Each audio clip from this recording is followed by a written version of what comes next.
How would you like to find true happiness? True contentment? To be able to turn on happiness like it was a switch? How would you like to be able to overcome whatever life throws at you and come out the other side with a smile on your face? We're all just trying to find a little happiness in this crazy world, right? Well, what if I could teach you how to fabricate happiness?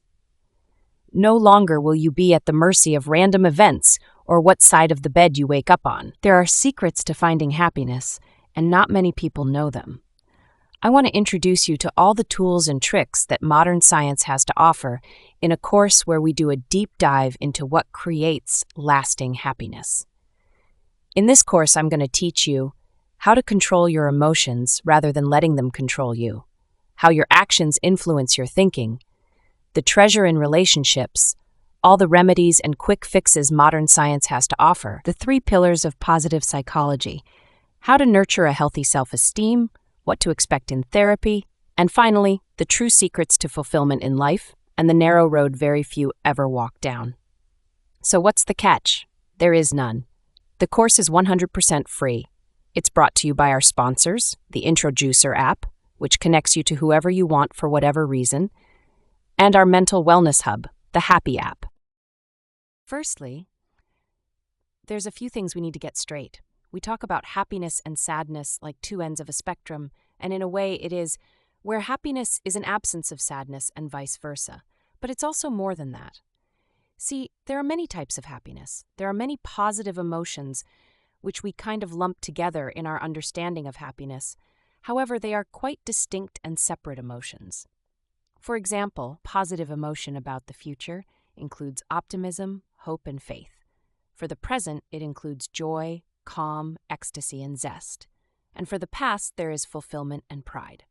In a general sense, research shows people have a kind of baseline to their happiness, which means a person who is generally happy will mostly be a happy sort of person, whereas someone closer to the sad end of the spectrum will fluctuate around that baseline. Also, where your baseline is has a lot to do with your parents' baselines.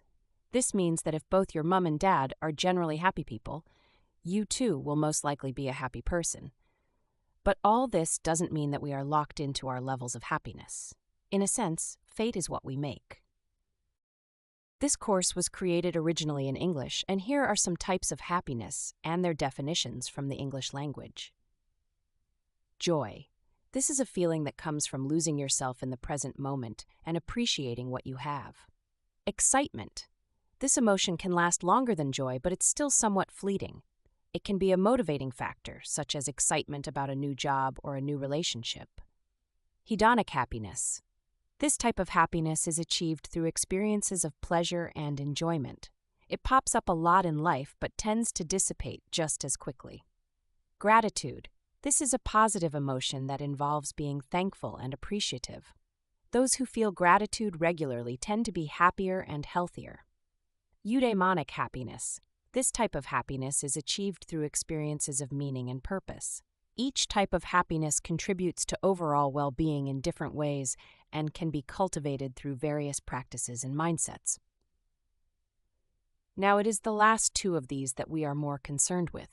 Fleeting happiness is nice, of course, but it doesn't last. It's transient.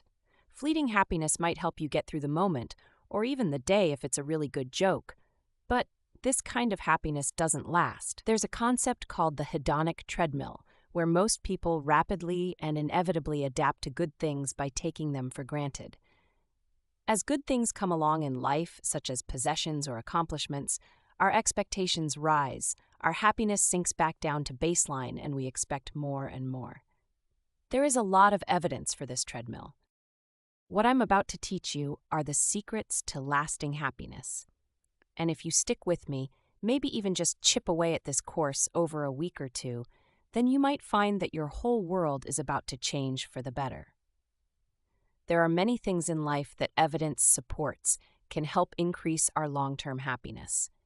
Inversely, there are also many things in life we think will increase our happiness, but evidence actually does not support. Some of the things we think will increase our happiness, which research does not find much support for, are money, youth, health, education, climate, race, gender, or level of intelligence. Apart from the very extremes of these, they do not show much of a correlation with levels of happiness. Some of the things that do make a difference we will talk about in detail in the coming subjects. Now, before we get started, take note that this is not a short course.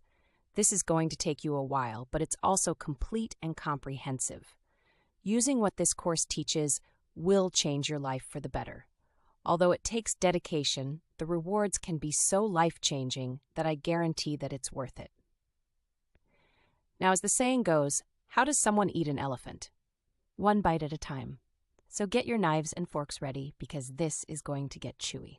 So, without further ado, let's get into our first lesson on happiness, mind control.